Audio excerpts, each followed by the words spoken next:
Property एक ऐसा concept जो कब से शुरू हुआ कोई नहीं जानता, लेकिन जब से इसने इंसान के दिमाग को अपने लालच भरे हाथों से छुआ तब से पूरा इंसानी इतिहास ही बदल गया। इतिहास उठाकर देख लीजिए, प्रॉपर्टी के लिए जंग छिड़ी, भाई भाई के दुश्मन बन गए, राजाओं ने खून बहाया, वंश मिटा दिए गए और सभ्यताएं खाक में मिल गई। हिंदुस्तान की जमीन भी इससे अछूती नहीं रही। जरा महाभारत याद कर लीजिए, वही कौरव पांडव का महासंग्राम, वो महासमर जिसमें दांव पर लगे थे सिर्फ 5 गांव। युधिष्ठिर ने कहा था, हमें राज नहीं चाहिए, बस 5 गांव दे दो। लेकिन लालच ने कौरवों को अंधा कर दिया और नतीजा पूरा महायुद्ध छिड़ गया। आगे समय बदल गया, राजा महाराजा गए, लेकिन इंसानी फितरत प्रॉपर्टी में ही अटकी रही।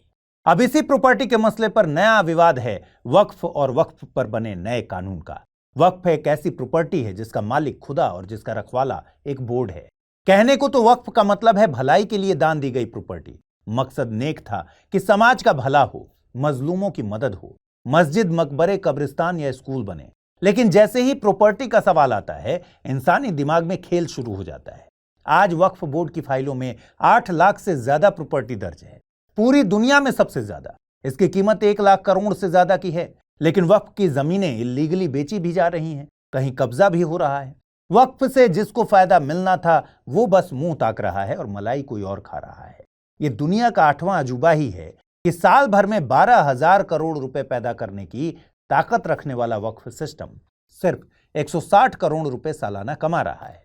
दोस्तों, आज की कहानी है वक्फ की, जिसे तराजू के एक पलड़े पर रखेंगे तो धर्म का मामला बन जाता है और तराजू के दूसरे पलड़े पर रखेंगे तो प्रॉपर्टी का सबसे बड़ा विवाद। आज के एपिसोड में जानेंगे कि वक्फ क्या है, वक्फ का कॉन्सेप्ट भारत में कब आया और कैसे आया, इसे कानूनी ढांचा कब मिला, वक्फ के तहत कितनी प्रॉपर्टीज हैं, ऐसा क्या चमत्कार हुआ कि जिस बोर्ड के पास 2009 तक 4 लाख एकड़ की प्रॉपर्टीज थी, वो 2024-25 तक लगभग 9.5 लाख एकड़ हो गई। इसकी वैल्यू कितनी है? क्या वक्फ की आय से मुसलमानों का भविष्य बदला जा सकता है? वक्फ मैनेजमेंट में क्या गड़बड़ियां हैं? कैसे वक्फ बोर्ड ने काशी विश्वनाथ टेम्पल की जमीन को अपनी प्रॉपर्टी बता दिया था? और वक्फ संशोधन एक्ट 2024 ने इस कहानी में कौन सा नया मोड़ जोड़ दिया है? क्या सरकार वाकई वक्फ की प्रॉपर्टी पर कब्जा करना चाहती है? क्या देश के अल्पसंख्यक मुसलमानों को उनका हक दिलाना चाहती है? दोस्तों, यह है वक्फ पर सबसे एक्सटेंसिव एनालिसिस। वीडियो लास्ट तक देखिएगा, आपको मिलेंगे सभी सवालों के जवाब। आप देख रहे हैं द फोर्थ डायमेंशन। मेरा नाम है अमृत।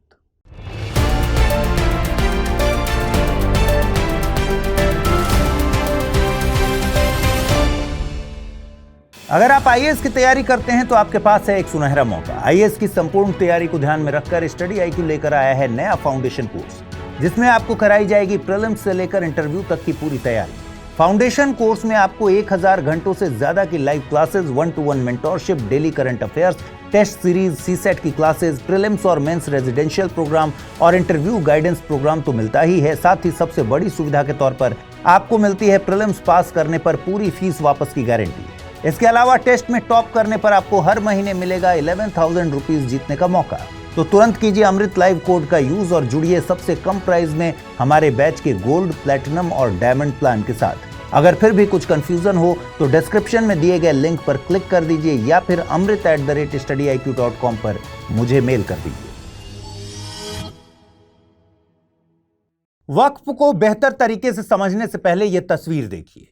यह एक एंडोमेंट डीड या एक कानूनी कॉन्ट्रैक्ट है, लगभग 500 साल पुराना। बहुत साल पहले ऑटोमन साम्राज्य में एक राजकुमारी थी, मेहरमा सुल्तान। इन्होंने मेहरमा सुल्तान मस्जिद बनवाई थी। जाहिर सी बात है कि मस्जिद को साफ सफाई, रोशनी, पानी, लोगों की मदद और बाकी खर्चों के लिए पैसों की जरूरत होती थी। तो मेहरमा सुल्तान ने एक इंतजाम किया। उन्होंने इस समय के बड़े इलाके अनातोलिया और रुमेलिया की कुछ जमीनें, जैसे खेत, दुकानें, दान कर दी। अब उन जमीनों से जो भी पैसा आता, जैसे फसल बिकने या किराया मिलने से, वो सीधा मस्जिद के कामों में लगाया जाता। इससे मस्जिद हमेशा अच्छी हालत में रहती। वहां नमाज अदा करने वाले लोग, गरीब लोग और पढ़ने वाले बच्चे सभी को मदद मिलती। दोस्तों, ये एंडोमेंट डीड वक्फ सिस्टम के तहत की गई थी, जिसमें मेहरमा सुल्तान ने कहा कि ये जमीनें हमेशा हमेशा के लिए मस्जिद के काम आएंगी। देखिए, जो वक्फ वर्ड है, इसका मतलब होता है कन्फाइनमेंट एंड प्रोहिबिशन, यानी किसी चीज को रोकना या स्थिर रखना। इस्लामिक स्कॉलर बहाउद्दीन यदुइल्दिज ने वक्फ को एक ऐसा सिस्टम बताया है जिसमें मेनली 3 एलिमेंट्स होते हैं: हयारत, अकारत और वक्फ। हयारत का मतलब होता है अच्छाई या फिर भलाई, यानी वक्फ सिस्टम का बेसिक पर्पस होता है लोगों की भलाई करना। जैसे शिक्षा, समाज सेवा, मदद करना इत्यादि। हयारत वाकिफ यानी दान करने वाले व्यक्ति या संस्था की नीयत को बताता है। अकारत यानी कॉर्पस मतलब ऐसी प्रॉपर्टी जो राजस्व यानी कमाई देती हो, जैसे बाजार, दुकानें, जमीन इत्यादि। इनसे होने वाली आय का इस्तेमाल समाज सेवा के लिए किया जाता है। वहीं मोटे तौर पर वक्फ वो संस्था या जगह होती है जहां पर ये सेवाएं दी जाती हैं, जैसे मदरसे जहां एजुकेशन मिलती है, सार्वजनिक रसोई जहां गरीबों को खाना मिलता है, सराय जहां यात्रियों के लिए ठहरने की जगह हो, या फिर मस्जिद या लाइब्रेरी हो।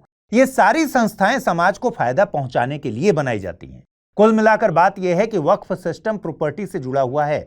वक्फ के कॉन्सेप्ट में लोग अपनी चल या अचल संपत्ति दान में देते हैं। दान देने वाले को अल वाकिफ या अल मुहब्बिस कहा जाता है, जबकि दान की गई संपत्तियों को अल मौकूफ या अल मुहब्बास कहा जाता है। कहीं कहीं इस दान को मुशरतुल खिदमत भी कहा जाता है। वाकिफ बोलकर या लिखकर संपत्ति दान कर सकता है। एक बार जब वाकिफ ने मौखिक या लिखित रूप में एक वक्फ संपत्ति की घोषणा की है तो इसे कानूनी तौर पर अल्लाह की संपत्ति के रूप में माना जाता है और इसका उपयोग धर्म के लिए या समाज को फायदा पहुंचाने के लिए होता है। इस्लामी कानून के अनुसार एक बार जब कोई संपत्ति वक्फ के रूप में दान कर दी जाती है तो उसे किसी को बेचा नहीं जा सकता, ट्रांसफर नहीं किया जा सकता या गिफ्ट के रूप में भी नहीं दिया जा सकता। देखिए, मोटे तौर पर वक्फ प्रॉपर्टी की दो कैटेगरी होती है, चल या फिर अचल। चल संपत्ति में पैसा या शेयर आते हैं। इनका यूज मदरसा या मस्जिदों जैसी संस्थाओं या धार्मिक जगहों को फंड देने या चलाने के लिए किया जाता है। अचल संपत्ति का एक एग्जाम्पल है जमीन, जिस पर मस्जिद, कब्रिस्तान, मदरसे इत्यादि बनाए जा सकते हैं। अचल संपत्ति का कॉन्सेप्ट सीधा है, गरीबों को या मौकूफ अलैह को एक कम्युनिटी प्लेस प्रोवाइड कराना। इस तरह वक्फ एक ऐसा सिस्टम बन जाता है जिसमें कमाई भी हो रही है, उस कमाई से समाज की भलाई भी हो रही है। लेकिन सबसे बड़ा सवाल है कि दुनिया में वक्फ का कॉन्सेप्ट शुरू कब हुआ और यह कॉन्सेप्ट भारत कैसे आया। इतिहासकार हबीब के अनुसार इस्लाम में दान की व्यवस्था शुरू से थी, जैसे ज़कात और फितरा, लेकिन संपत्ति को वक्फ करने का कॉन्सेप्ट बाद में आया। देखिए, वक्फ के बारे में कुरान में सीधे तौर पर कुछ नहीं कहा गया है, लेकिन कुरान की एक आयत सूरह अल इमरान 392 में कहा गया है, जब तक आप अपनी प्यारी चीजों में से कुछ दान नहीं करते तब तक आप सच्ची नेकी नहीं पा सकते। यानी आपको वही चीजें दान करनी चाहिए जो आपके लिए सबसे कीमती हों। अब कई जगह यह लिखा मिलता है कि इस्लाम में औपचारिक रूप से वक्फ का जिक्र हदीसों में आया है। जैसे हिजरत के बाद पहली वक्फ प्रॉपर्टी 600 खजूर के पेड़ों का बाग था।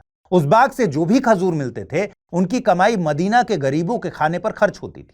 हिजरत का मतलब होता है इस्लाम के शुरुआती समय में मुसलमानों का मक्का से मदीना की ओर जाना, ताकि वे वहां आजादी से अपने धर्म का पालन कर सके।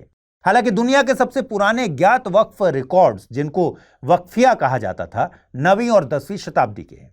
सबसे पहला 876 ईस्वी का है, जो इस्तांबुल के तुर्की और इस्लामी कला संग्रहालय में रखा है। दूसरा 9वीं सदी का माना जाता है और पेरिस के लॉवर संग्रहालय में रखा है। वहीं तीसरा 913 ईस्वी का संगमरमर पर लिखा वक्फ का रिकॉर्ड है, जो तेल अवीव में इरेड्स इजराइल संग्रहालय में रखा है। थोड़ी देर पहले हमने मेहरमा सुल्तान के वक्फिया से भी आपका तारुफ कराया था। वक्फ की एक और खास बात है, भले ही वक्फ का कॉन्सेप्ट इस्लामी है, लेकिन वक्फ के तहत दान करने के लिए मुसलमान होना जरूरी नहीं। यानी धिम्मी या गैर मुसलमान भी वक्फ के तहत दान दे सकते हैं। है ना इंटरेस्टिंग? लेकिन अभी सवाल यह है कि वक्फ का कॉन्सेप्ट भारत कैसे और कब आया। क्या आप जानते हैं भारत में रेलवे और सेना के बाद सबसे ज्यादा जमीन किसके पास है? जवाब है वक्फ बोर्ड। भारत में वक्फ बोर्ड के पास लगभग 9,40,000 एकड़ जमीन है। आज जिस वक्फ बोर्ड के पास लाखों एकड़ जमीन है, उसकी शुरुआत सिर्फ 2 गांवों के दान से हुई थी और इतिहास में इसका जिक्र मिलता है आयनुल मुल्क मुल्तानी की फारसी पुस्तक इंशाए माहरू में। आपने मोहम्मद गोरी का नाम जरूर सुना होगा। इस आक्रमणकारी ने 1192 में तराइन की दूसरी लड़ाई में पृथ्वीराज चौहान को हराया था। मोहम्मद गोरी की इस जीत के बाद दिल्ली के साथ साथ उत्तरी और उत्तर पश्चिमी भारत का अधिकांश भाग उसके शासन के अधीन आ गया था और भारत में इस्लामिक शासन की शुरुआत हुई।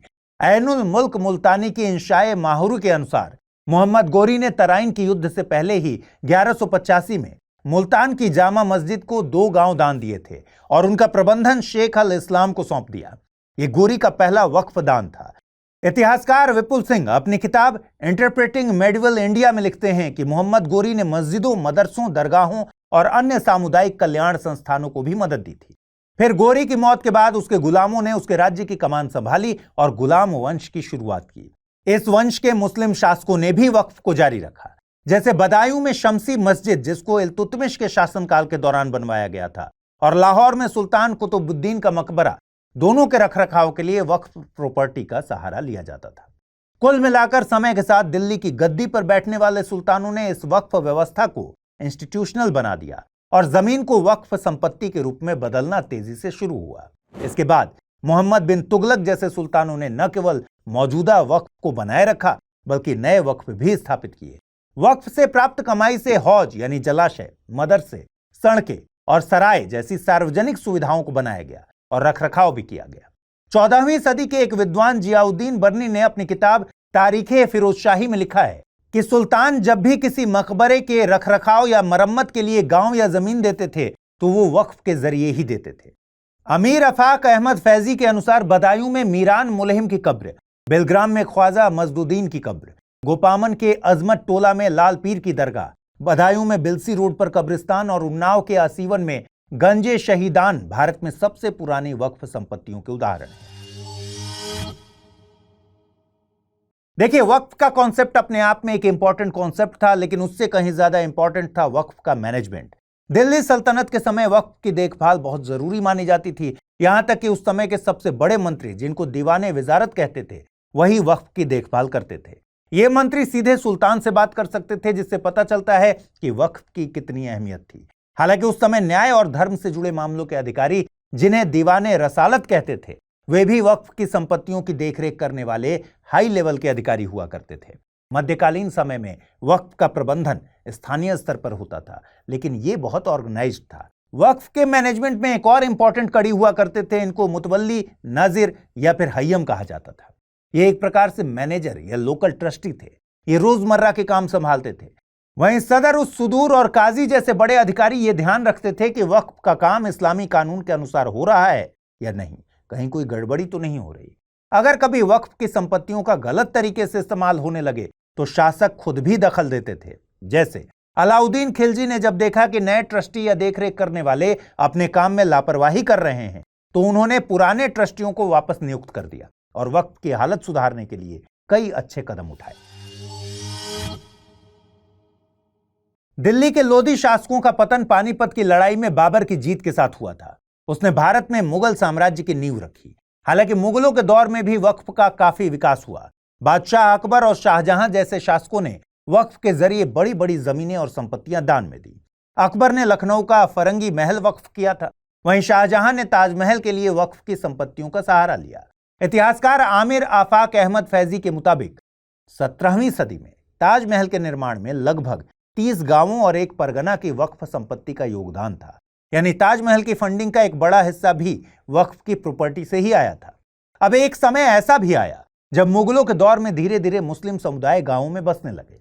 इस वजह से वक्फ की परंपरा भी ग्रामीण इलाकों में फैल गई और वक्फ का दायरा भी बढ़ता चला गया। देखिए, लगभग हर मुस्लिम शासक ने अपने अपने हिसाब से वक्फ की व्यवस्था को विकसित किया, लेकिन यह ब्रिटिश शासन था जिसने वक्फ को एक कानूनी ढांचा पहनाया। भारत में वक्फ बोर्ड की शुरुआत ब्रिटिश शासन के दौरान 1913 में हुई थी। फिर 1923 में पहला कानून बना, मुसलमान वक्फ अधिनियम। इसके बाद वक्फ काउंसिल को सलाह देने के लिए 1954 में कानून बनाया गया और 1964 में सेंट्रल वक्फ काउंसिल बनाई गई। मौजूदा समय में जो वक्फ एक्ट लागू था वो 1995 में पास हुआ था। हालांकि अब वक्फ संशोधन अधिनियम 2024 ने इसकी जगह ले ली है। चलिए अब समझते हैं कि देश भर में वक्फ बोर्ड की क्या सिचुएशन है। किस राज्य के वक्फ बोर्ड के पास सबसे ज्यादा वक्फ प्रॉपर्टी है? देश भर में कुल 30 वक्फ बोर्ड हैं जो 28 राज्यों और केंद्र शासित प्रदेशों में फैले हैं। हर राज्य में वक्फ बोर्ड राज्य सरकार बनाती है। ये बोर्ड वक्फ संपत्तियों की देखरेख, रखरखाव और प्रबंधन करते हैं। जैसे उत्तर प्रदेश सुन्नी सेंट्रल वक्फ बोर्ड, कर्नाटक वक्फ बोर्ड, दिल्ली वक्फ बोर्ड इत्यादि। आप ये लिस्ट देखिए, इसमें सभी वक्फ बोर्ड के नाम दिख रहे होंगे, लेकिन कुछ राज्यों और केंद्र शासित प्रदेशों को छोड़कर जैसे गोवा, अरुणाचल प्रदेश, मिजोरम, नागालैंड, सिक्किम, दमन और दीव, यहां वक्फ बोर्ड नहीं है।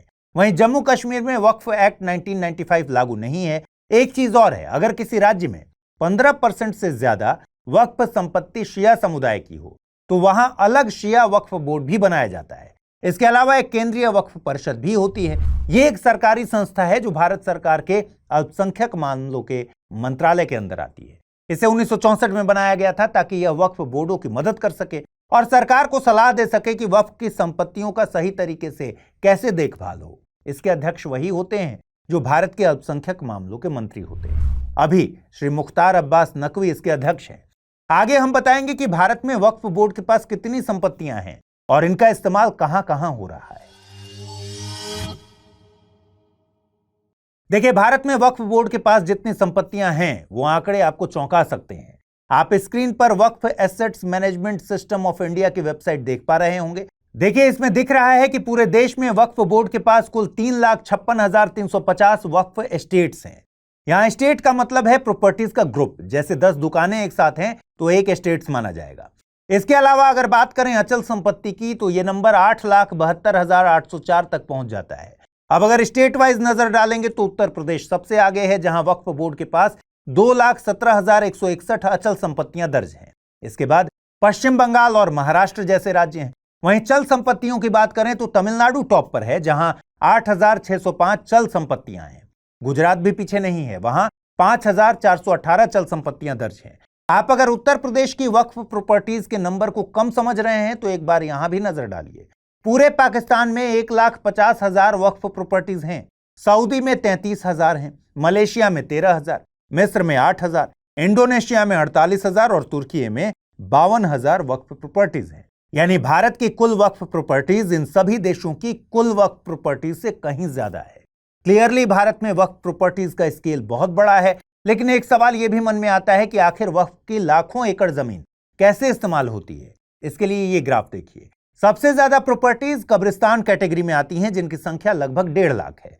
इसके बाद खेती की जमीन का स्थान आता है, जिसकी संख्या करीब 1,40,000 है। तीसरे स्थान पर मस्जिदें हैं। स्कूलों की संख्या भी काफी अधिक है। दरगाहों की संख्या लगभग 90,000 है। ऐसे ही दुकानों, इमामबाड़ों, मुसाफिरखानों, अनाथालयों के नंबर्स आपको दिख रहे होंगे। इस चार्ट से यह पता चलता है कि कब्रिस्तान, खेती की जमीन और मस्जिदें मिलकर संपत्तियों का एक बड़ा हिस्सा बनाती हैं। लेकिन सामाजिक कल्याण से जुड़ी संपत्तियां जैसे मुसाफिरखाना और अनाथालय अपेक्षाकृत बहुत कम है। दोस्तों, यहां पर एक सवाल जरूर उठता है कि इतनी बड़ी संपत्ति का सही तरीके से इस्तेमाल हो भी रहा है या नहीं, इसका मैनेजमेंट कैसे हो रहा है, और इसी मुकाम पर वक्फ पर उंगलियां उठने लगती हैं। वक्फ में कुछ काला है या पूरा वक्फ ही काला है, यह बहस नई नहीं है। वक्फ प्रशासन को लेकर विवाद, भ्रष्टाचार और सुधार की मांगे आज से नहीं, मुगलों के जमाने से उठती रही हैं। मुगल बादशाह अकबर ने तो आईने अकबरी में वक्फ संपत्तियों के उचित प्रशासन के लिए कई नियम और सिद्धांत भी बनाए थे।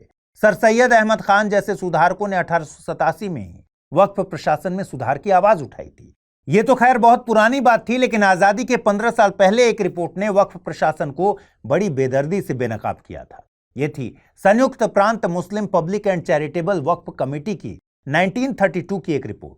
इसमें वक्फ मैनेजमेंट की कर्ता धर्ता मुतवल्लियों को लेकर गंभीर आरोप लगाए गए थे। इसमें कहा गया कि मुतवल्लियों ने कई वक्फ संपत्तियां बेच दी या बंधक रख दी।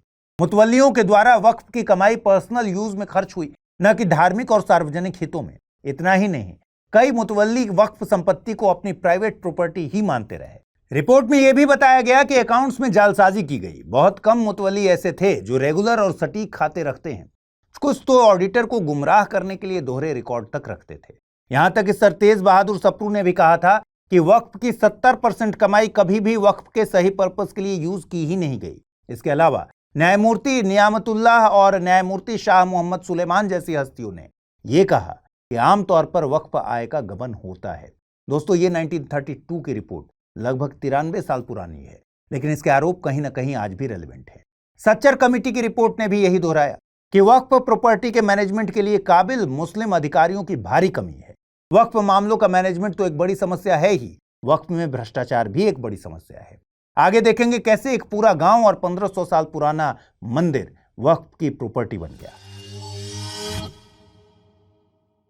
तमिलनाडु के तिरुचिरापल्ली जिले के थिरुचेंदुरई गांव के एक किसान ने 2022 में अपनी 1.2 एकड़ जमीन बेचने का मन बनाया। जब ये सब रजिस्ट्रार ऑफिस पहुंचे तो इनको पता चला कि इनकी जमीन वक्फ बोर्ड वालों ने हड़प ली है। और तो और ये भी पता चला कि सिर्फ इस किसान की ही जमीन नहीं, बल्कि पूरे गांव थिरुचेंदुरई की जमीन वक्फ की थी। सबसे अनोखी बात यह है कि इस गांव में 1500 साल पुराना एक सुंदरेश्वर मंदिर भी है। खुद सोचिए 1500 साल पुराना मंदिर कैसे वक्फ की प्रॉपर्टी हो सकता है। और सुनिए, सिर्फ इतना ही नहीं, आसपास के 18 दूसरे गांवों की जमीन को भी वक्फ की संपत्ति होने का दावा किया गया था। सवाल यह है कि पूरे के पूरे गांव कैसे वक्फ प्रॉपर्टी में बदल गए। ऐसे न जाने कितने केसेस हैं जो वक्फ मैनेजमेंट पर सवाल उठाते हैं, जैसे मार्च 2012 का कर्नाटक वक्फ बोर्ड लैंड घोटाला। इस मामले में आरोप लगाया गया कि कर्नाटक वक्फ बोर्ड द्वारा कंट्रोल्ड 27,000 एकड़ जमीन का या तो दुरुपयोग किया गया या फिर अवैध रूप से ट्रांसफर किया गया। साल 2017 में इंडिया टुडे के एक स्टिंग ऑपरेशन ने उत्तर प्रदेश में वक्फ की जमीन को धोखाधड़ी से बेचने वाले एक रैकेट का पर्दाफाश किया। इस रैकेट में शामिल व्यक्ति मेरठ में एक कब्रिस्तान की जमीन का हिस्सा ही 99 सालों के लिए लीज पर दे रहा था। ऐसा ही किस्सा ग्रेटर नोएडा के कासना कब्रिस्तान की जमीन का भी था। दोस्तों, आप इंटरनेट पर वक्फ के मिसमैनेजमेंट या भ्रष्टाचार की न जाने ऐसी कितनी न्यूज देखते होंगे। राम जन्मभूमि, दिल्ली का हौज खास पार्क और देश भर में न जाने कितने मामले हैं जहां वक्फ की प्रॉपर्टी का विवाद चलता ही रहता है। साल 2022 में वक्फ बोर्ड ने काशी विश्वनाथ टेम्पल को भी अपनी प्रॉपर्टी घोषित कर दिया था। यह सच है कि एक तरफ तो वक्फ बोर्ड में भ्रष्टाचार एक बड़ी समस्या है ही, लेकिन दूसरी तरफ वक्फ प्रॉपर्टी पर अतिक्रमण भी एक बड़ी समस्या है। Waqf assessment management system of India के आंकड़े बताते हैं कि वक्फ बोर्ड की कुल 58,890 प्रॉपर्टीज पर अवैध कब्जे हैं और 13,338 प्रॉपर्टीज कोर्ट कचहरी के चक्कर में फंसी हुई हैं। इस अतिक्रमण की खास बात यह है कि सच्चर कमेटी के अनुसार अतिक्रमण केवल निजी व्यक्तियों द्वारा ही बस नहीं किया गया, बल्कि सरकार और उसकी एजेंसियों द्वारा भी किया गया है। चौंक गए ना? अल जजीरा की यह रिपोर्ट देखिए। इसमें बताया गया है कि मध्य प्रदेश के उज्जैन शहर में महाकाल कॉरिडोर एक्सटेंशन करने के लिए अधिकारियों ने 5.27 एकड़ जमीन को खाली कराया। इसके चलते कई घरों, दुकानों और 100 साल पुरानी मस्जिद सहित लगभग 250 प्रॉपर्टीज को बुलडोजर से ध्वस्त कर दिया गया। दावा किया गया कि यह जमीन मध्य प्रदेश वक्फ बोर्ड की थी। अल जजीरा ने यहां तक बताया है कि मध्य प्रदेश पुलिस मुख्यालय, भोपाल पुलिस नियंत्रण कक्ष, यातायात पुलिस स्टेशन और कई अन्य सरकारी कार्यालय वक्फ की जमीन पर बने हैं। वक्फ संपत्तियों पर अतिक्रमण के मामले में तमिलनाडु सबसे ज्यादा है, फिर बंगाल और मध्य प्रदेश का नंबर आता है। अब अतिक्रमण क्यों किया जा रहा है, इसके लिए समझना होगा वक्फ की ताकत कितनी है। सच्चर कमेटी ने जब अपनी रिपोर्ट में यह खुलासा किया था तो जैसे आंखें खुल गई। उस वक्त कमेटी ने वक्फ बोर्ड की कुल संपत्ति का अनुमान करीब 6,000 करोड़ रुपए लगाया था और बताया था कि इससे सिर्फ 2.7% का रिटर्न मिल रहा है, यानी लगभग 162 करोड़ रुपए, जबकि नॉर्मली 9 से 10% के हिसाब से रिटर्न मिलना चाहिए। लेकिन आज हकीकत इससे कहीं बड़ी है। रीसेंट अनुमानों के हिसाब से देश भर में वक्फ संपत्ति की कीमत करीब 1.2 लाख करोड़ रुपए आकी जा रही है। अगर इस संपत्ति का सिर्फ 10% भी सालाना कमाया जाए तो ये रकम होगी 12,000 करोड़ रुपए के आसपास। हर साल लगभग 12,000 करोड़ रुपए की कमाई। दोस्तों, 12,000 करोड़ रुपए एक बड़ा नंबर होता है। इतनी बड़ी राशि की इससे मुस्लिम समुदाय की तकदीर संवर सकती है। ये सिर्फ पैसे का खेल नहीं है, ये आने वाली नस्लों के भविष्य की बात है। इमेजिन कीजिए, अगर एक स्कूल बनाने की लागत 3 करोड़ रुपए हो तो इससे 4,000 नए स्कूल खोले जा सकते हैं। ये स्कूल न जाने कितने बच्चों की जिंदगियों में रोशनी भर देंगे। अगर एक प्राथमिक स्वास्थ्य केंद्र बनाने में 2 करोड़ रुपए लगते हो तो इससे 6,000 स्वास्थ्य केंद्र बनाए जा सकते हैं।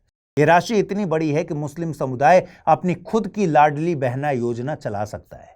सोचिए, हर महीने 1,500 रुपए देकर साल भर में 67 लाख बहनों की मदद की जा सकती है। ये मदद नहीं, सम्मान है, उनकी मुस्कान है, उनकी मजबूती है। अगर पीएम आवास योजना जैसे फ्लैट की लागत 5 से 7 लाख रुपए के बीच मानी जाए तो इस रकम से हर साल 17 से 20,000 घर बनवाकर जरूरतमंद परिवारों को नई जिंदगी दी जा सकती है। और सबसे बड़ी बात, हर साल अगर 12,000 रुपए प्रति छात्र के हिसाब से छात्रवृत्ति दी जाए तो 1 करोड़ विद्यार्थियों को पढ़ने का मौका मिल सकता है। ये विद्यार्थी कल के डॉक्टर होंगे, इंजीनियर होंगे, अफसर होंगे, नेता बन सकते हैं, जो सिर्फ अपने लिए नहीं बल्कि पूरे समाज के लिए उम्मीद की किरण बनेंगे। ये नंबर्स हमें बताते हैं कि अगर इस संपत्ति का सही उपयोग हो तो मुस्लिम समाज का भविष्य कितना उज्जवल हो सकता है। बस जरूरत है सही दिशा में एक मजबूत कदम उठाने की, और यही वादा करता है ये नया कानून। इसी वजह से वक्फ अधिनियम 1995 का नाम बदलकर unified Waqf management empowerment efficiency and development act 1995 यानी उम्मीद कर दिया गया है। सरकार का दावा है कि यह कानून वक्फ संपत्तियों के दुरुपयोग को रोकेगा और इनके असली मालिकों के अधिकारों की रक्षा करेगा। अगर आप आईएएस की तैयारी करते हैं तो आपके पास है एक सुनहरा मौका। आईएएस की संपूर्ण तैयारी को ध्यान में रखकर स्टडी IQ लेकर आया है नया फाउंडेशन कोर्स। जिसमें आपको कराई जाएगी प्रीलिम्स से लेकर इंटरव्यू तक की पूरी तैयारी। फाउंडेशन कोर्स में आपको 1000 घंटों से ज्यादा की live classes, 1-to-1 mentorship, daily current affairs, test series, CSAT की क्लासेस, प्रीलिम्स और मेंस रेजिडेंशियल प्रोग्राम और इंटरव्यू गाइडेंस प्रोग्राम तो मिलता ही है। साथ ही सबसे बड़ी सुविधा के तौर पर आपको मिलती है प्रीलिम्स पास करने पर पूरी फीस वापस की गारंटी। इसके अलावा टेस्ट में टॉप करने पर आपको हर महीने मिलेगा 11,000 रुपीज जीतने का मौका। तो तुरंत कीजिए अमृत लाइव कोड का यूज और जुड़िए सबसे कम प्राइस में हमारे बैच के गोल्ड, प्लैटिनम और डायमंड प्लान के साथ। अगर फिर भी कुछ कंफ्यूजन हो तो डिस्क्रिप्शन में दिए गए लिंक पर क्लिक कर दीजिए या फिर amrit@studiiq.com पर मुझे मेल कर दीजिए। सरकार एक नया कानून लेकर आई है, वक्फ संशोधन अधिनियम 2024। ये कानून पुराने वक्फ एक्ट 1995 की जगह लेगा। असल में कहानी यह है कि पीवी नरसिम्हा राव की सरकार ने जब वक्फ एक्ट 1954 में संशोधन किया तो उन्होंने वक्फ बोर्ड को इतनी तगड़ी ताकतें थमा दी कि बाद में ये ताकतें खुद एक आफत बन गई। वक्फ एक्ट 1995 में नए नए प्रावधान जुड़े और देखते ही देखते वक्फ बोर्ड एक ऐसा अजगर बन गया जो जहां भी मौका मिले अपनी पकड़ कस देता था। उदाहरण के लिए वक्फ एक्ट 1995 का सेक्शन 3R, इसके मुताबिक अगर कोई प्रॉपर्टी मुस्लिम कानून के मुताबिक पवित्र, मजहबी या परोपकारी मानी जाती है तो वो सीधे वक्फ संपत्ति घोषित कर दी जाती थी। यानी जमीन का असली मालिक चाहे आसमान सिर पर उठा ले, लेकिन अगर वक्फ बोर्ड को ऐसा महसूस हो गया कि ये जमीन वक्फ की है तो बस खेल वहीं खत्म। ऐसी ही एक ताकत पुराने कानून की धारा 40 में थी। यह धारा किसी जमीन का मालिकाना हक तय करने का हकदार तय करती थी। ये कौन होता था? कोई कोर्ट कचहरी नहीं, बल्कि खुद वक्फ बोर्ड का सर्वेयर। मतलब खिलाड़ी भी वही, अंपायर भी वही और स्कोर कार्ड भी इन्हीं के पास। अगर बोर्ड को लगता कि कोई जमीन वक्फ की है तो साबित करने की जिम्मेदारी उस बेचारे जमीन मालिक पर थी कि वो बताए कैसे उसकी जमीन वक्फ की नहीं है। अब सोचिए जरा, कागज पत्तर तो अक्सर पुराने जमींदारों या गांव के गरीबों के पास अधूरे होते हैं। सिस्टम की मार से वैसे ही पीड़ित लोग जिनके पास आधे अधूरे दस्तावेज थे, उनके लिए कानून आफत बन गया। कानून यह कहता जरूर था कि वक्फ बोर्ड किसी निजी संपत्ति पर दावा नहीं कर सकता, लेकिन सवाल यह था कि भला यह तय कौन करेगा कि संपत्ति निजी है।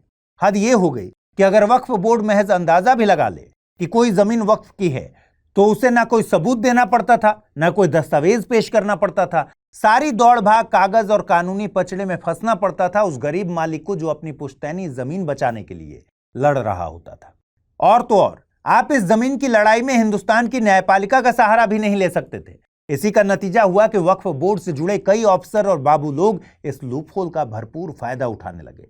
गरीबों की जमीनों पर कब्जा हो गया, हजारों परिवार बेघर हो गए और दशकों पुरानी पुश्तैनी संपत्तियां कानूनी दलदल में धंसती चली गई। ये एक बड़ी समस्या थी। अब ये समझते हैं कि नए कानून में ऐसा क्या है जिससे विवाद हो रहा है। सबसे पहला कारण है नए कानून को रेट्रोस्पेक्टिव तरीके से लागू करना। देखिए, पहले अगर कोई जमीन सालों से वक्फ के लिए इस्तेमाल हो रही थी तो वह वक्फ संपत्ति मानी जाती थी, भले ही इसका वक्फिया हो या ना हो। अब सरकार इस नियम में बदलाव कर रही है। विवाद का दूसरा कारण रिलेटेड है गैर मुस्लिमों को वक्फ बोर्ड में शामिल करने को लेकर। सरकार चाहती है कि वक्फ बोर्ड में कम से कम 2 गैर मुस्लिम सदस्य और 1 गैर मुस्लिम सीईओ हो। नए कानून में तीसरा विवाद इस बात पर आया कि अब विवादित संपत्तियों पर फैसला कलेक्टर लेंगे। पहले यह होता था कि वक्फ बोर्ड तय करता था कि कोई जमीन वक्फ की प्रॉपर्टी है या नहीं। अब सरकार यह अधिकार जिला कलेक्टर को दे रही है, डीएम को दे रही है। इसके बाद नए कानून में यह प्रावधान है कि हर वक्फ संपत्ति का डिजिटल रिकॉर्ड अनिवार्य होगा। इस पर भी हो हल्ला है। सरकार कह रही है कि हर वक्फ संपत्ति को 6 महीने के अंदर ऑनलाइन रजिस्टर करना जरूरी होगा। सरकार का कहना है कि इससे ट्रांसपेरेंसी बढ़ेगी। लास्ट में नए कानून में एक ऐसा प्रावधान है जिस पर सबसे ज्यादा विवाद हो रहा है, और यह प्रावधान है कि वक्फ ट्रिब्यूनल का फैसला अब अंतिम नहीं होगा। पहले वक्फ ट्रिब्यूनल का फैसला अंतिम होता था। अब सरकार कह रही है कि कोर्ट में इसे चुनौती दी जा सकती है। दोस्तों, वक्फ पर नया कानून आ गया है और उसे लेकर बहुत सी बातें हो रही हैं। जैसे ये सोचा जा रहा है कि जमीनों की कीमतें आसमान छू रही हैं, क्योंकि वक्फ बोर्ड के पास पूरे भारत में प्राइम लोकेशन पर बड़ी बड़ी प्रॉपर्टीज हैं। इसलिए सरकार नए कानून के जरिए इन जमीनों पर कंट्रोल करना चाहती है। कहीं यह भी डर है कि मस्जिद या कब्रिस्तान पर कब्जा हो जाएगा। ऐसे ही सवालों को लेकर अल्पसंख्यक मामलों के मंत्रालय ने हाल ही में सभी कंफ्यूजन को दूर किया है। आइए समझते हैं। सबसे पहले, क्या वक्फ की प्रॉपर्टी वापस ले ली जाएगी? नहीं। अगर कोई जमीन पहले से वक्फ की घोषित हो चुकी है तो वो वैसी ही रहेगी। हाँ, अगर कोई प्रॉपर्टी गलती से वक्फ में शामिल हो गई है, जैसे सरकारी जमीन, तो कलेक्टर उसकी जांच कर सकते हैं। लेकिन असली लीगल वक्फ संपत्ति बिल्कुल सुरक्षित है। क्या सरकार वक्फ प्रॉपर्टी पर कब्जा करेगी? नहीं। सरकार के पास सिर्फ इतना अधिकार है कि वो देख सके कि कोई सरकारी जमीन गलती से वक्फ में तो नहीं चली गई, लेकिन वैध वक्फ प्रॉपर्टी पर सरकार का कोई दावा नहीं है। क्या वक्फ प्रॉपर्टी का सर्वे नहीं होगा? सर्वे तो होगा, बस फर्क इतना है कि अब सर्वे का काम जिला कलेक्टर करेंगे, वो भी इलाके के जमीन रिकॉर्ड्स के जरिए। इससे रिकॉर्ड्स और क्लियर हो जाएंगे ताकि कोई कंफ्यूजन ना रहे। अगला सवाल, क्या मुसलमानों की निजी जमीन सरकार ले लेगी? बिल्कुल नहीं। यह कानून सिर्फ उन जमीनों पर लागू है जो वक्फ के तौर पर डोनेट की गई हैं। अगर किसी की जमीन निजी है और वक्फ में डोनेट नहीं की गई है तो चिंता करने की जरूरत नहीं है। क्या वक्फ बोर्ड में अब गैर मुस्लिम ज्यादा होंगे और कंट्रोल इनका होगा? नहीं। बोर्ड में गैर मुस्लिम भी शामिल होंगे, लेकिन उनकी संख्या बहुत सीमित होगी। सिर्फ 2 से 3 गैर मुस्लिम मेंबर होंगे ताकि एक्सपर्टीज बढ़े। बहुमत मुस्लिम कम्युनिटी का ही रहेगा, जिससे मुस्लिम समुदाय का कंट्रोल बना रहेगा। तो डरने की बात नहीं है। बोर्ड की बागडोर मुस्लिम्स के ही हाथ में रहेगी और धार्मिक मामलों पर पूरा कंट्रोल मुस्लिम कम्युनिटी के पास ही रहेगा। क्या मस्जिद, दरगाह और कब्रिस्तान की परंपरा पर असर पड़ेगा? बिल्कुल नहीं। इनकी धार्मिक और ऐतिहासिक इज्जत वैसे ही बनी रहेगी। यह कानून सिर्फ रिकॉर्ड्स को साफ करने और प्रशासन में पारदर्शिता लाने के लिए है, ताकि कोई गलत दावा या कब्जा ना हो पाए। कुल मिलाकर नए कानून से सरकार ये चाहती है कि वक्फ की संपत्तियां सुरक्षित रहें, फर्जी दावे खत्म हों और पारदर्शिता बनी रहे। कोई वैध प्रॉपर्टी छीन नहीं सकता और मस्जिद, दरगाह भी वैसी ही रहेगी जैसे पहले थी। दोस्तों, आपको क्या लगता है, सरकार का असली मकसद क्या है? क्या अब देश के मुस्लिम भाई बहनों को उनका हक मिलेगा, न्याय मिलेगा? कमेंट करके जरूर बताइए। आज के एपिसोड में इतना ही। जल्द ही मिलते हैं किसी और टॉपिक के साथ। तब तक पढ़ते रहिए, सीखते रहिए, बढ़ते रहिए। नमस्कार।